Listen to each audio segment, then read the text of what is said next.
Hello, everyone. Welcome to another episode of Tailgate Talk. We're your hosts, David and Nikki Two Step. Nick, side of the people. Howdy. We are without Joe. You may have noticed it's not our normal release time. Life has been hitting the team hard this week. I've had some stuff going on at home, and Joe, he's taking care of his wife on her birthday. So, good things going on. We're having a good time, but Nick and I are going to soldier on and make some picks after our team just did not show up in the Yeah, uh in the final moments of the game. let's do a quick recap of that. I obviously the season's still ahead of us. All the goals are still there. You've got to see some improvement in the big games from not only Cade Klubnik, but from Garrett Riley and the rest of the offensive staff. I mean, Tom Allen came in and just absolutely instilled his will on this defense, and they forced two turnovers. They held a high point offense of 17 points.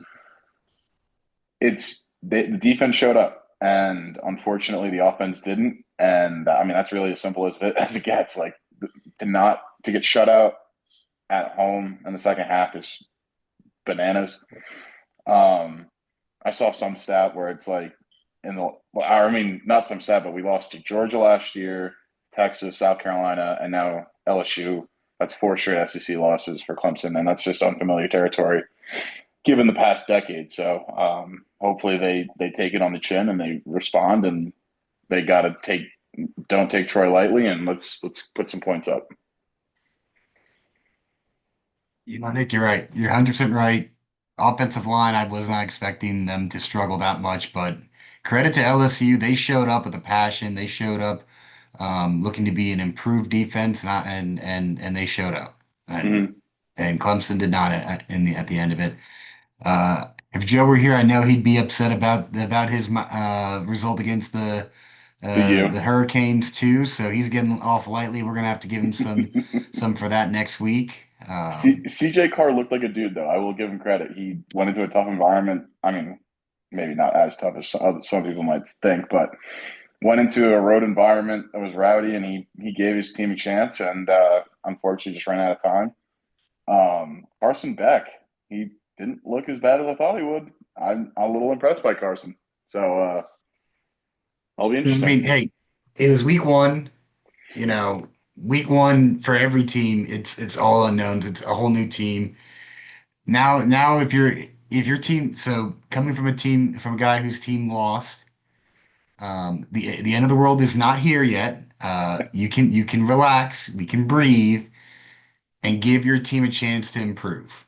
Yeah, That's going to be the name of the game that you're going to want to see if your team is lost last week is are we improving? Are we all of our goals still ahead of us? And if they are, then you're absolutely fine. If they're not, then you relook at it that way and you find a way to keep going because if you're saying that the season's over after week one of college football, then I don't think you understand how college football works anymore. we're not in the BCS days. With that, I was given updates, and this may have been because I was upset during the day or just having too much fun at the tailgate. But I was doing bad math on Saturday trying to keep track of all the points. I just redid it all. And Nick, let me show you where we're at right now. Before we get too much into that, do you want to shout out Ohio State? And I want to shout you out because you've been on the damper your expectations of Arch Manning since he was in high school. So credit to you on that take. Obviously, like you just said, it's still an early season, but Ohio State's defense looks good. Arch does not. Let's see how they respond.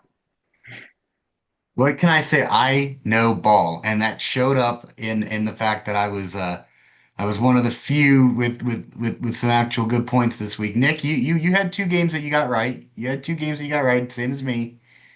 Um, Take it. so I ended up at with 10 points. Nick, you're behind me with six, and good old Joe, he's at three. So let's see how he's going to try and get back into it this week.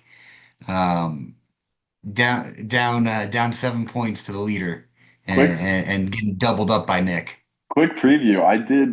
I realized that I took multiple touchdown underdogs, so I'm really going for it. So hopefully I Nick, you're trying to make some movement going right now. You're going for broke. This is your super dog week. Why not? So with that, let's jump right into it. Nick, you want to tell me about what you've got going on here at Florida and USF? You know what? USF took care of Boise State last week. Their quarterback is electric. Florida's getting a lot of hype. They have a really hard schedule after this game starts. They got Miami next week. Do we see a Florida look ahead week to the Cane? They're looking ahead to Carson Beck and the Canes, and they don't pay attention to the plucky underdogs in USF. I think they do. According to you, yes. Give me the Bulls. And you see that 14 and a half point dog. I love it. So yeah, give me the Bulls.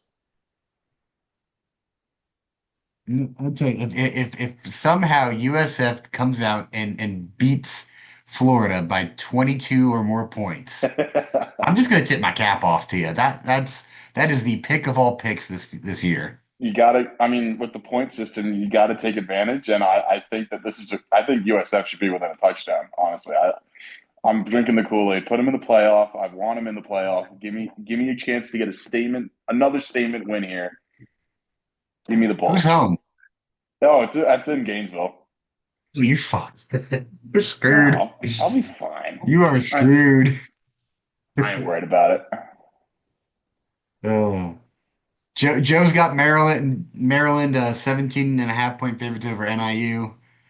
Me, I'm liking the Blue Devils this week against Illinois. The, 2.5 point dogs. and Durham, I right? don't know. I've got some vibes going. I don't know. I'm just feeling it.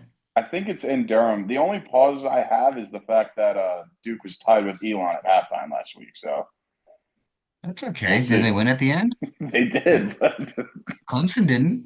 Clemson was up hey, on I LSU and know. lost. Moving on. I don't want to talk about that game anymore. My next pick, SMU over Baylor. I'm not a big Baylor guy.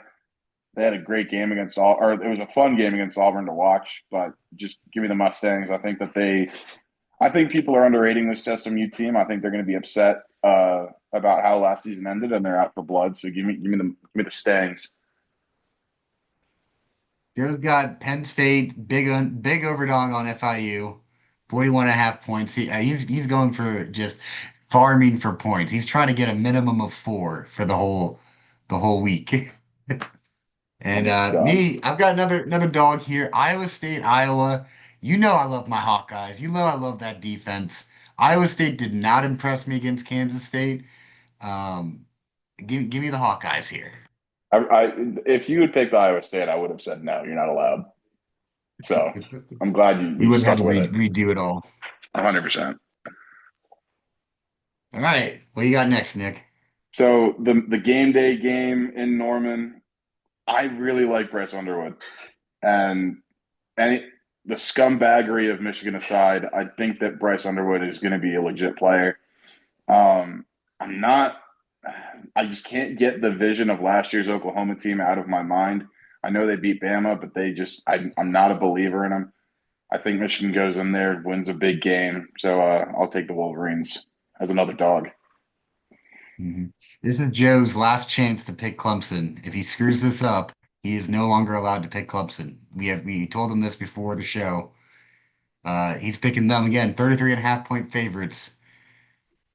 Joe, I don't know how in the bag I feel that game is right now. On the bright But we'll side for see. him, they don't need to cover. They just need to win. So he doesn't care if they get the 33. I would like to cover, but we're gonna have to see how that goes tomorrow.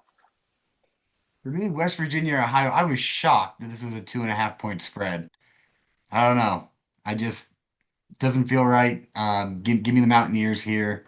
Uh, You're and fading it's the just like Mac. Nick picking his underdog. The same amount of points is up for grab for me here, so I feel pretty good about it. You're fading the Mac. That's crazy.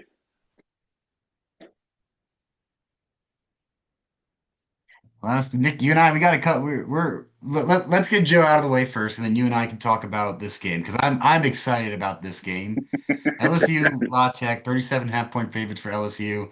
Joe's going away with I think he went and sorted by maximum spread and just Spread. picked the favorite there this week. Uh, no shame. He was, he's out to dinner, so we got his picks. I told him he was either get your picks in or you get 0 points the whole week, and that's what he did. So no shame there for Joe. But Nick, let's jump into Virginia Tech Vanderbilt. So I wasn't too impressed with Virginia Tech's offense against South Carolina. I think that um, the ability to score was there, and they just couldn't capitalize. And I do like Diego Pavia at Vandy, so that's why I personally went with Vanderbilt. I know that your friends have a very vested interest in this game, so I'm sure that's why you're very excited for it. But I do think the Commodores. It's in Blacksburg, right? Um, I'm If it's assuming so, but I don't know. either way, I think Vandy goes in, takes care of business, and when you have your two brothers of the quarterback getting arrested, that's how you know you're doing it right. So give me Vandy. Let's see. We have it is in Blacksburg. It is at Virginia Tech. I They're love only it. 1.5 point favorites, so. Exactly. So that makes me love it even more that the spread's this low. Give me the doors.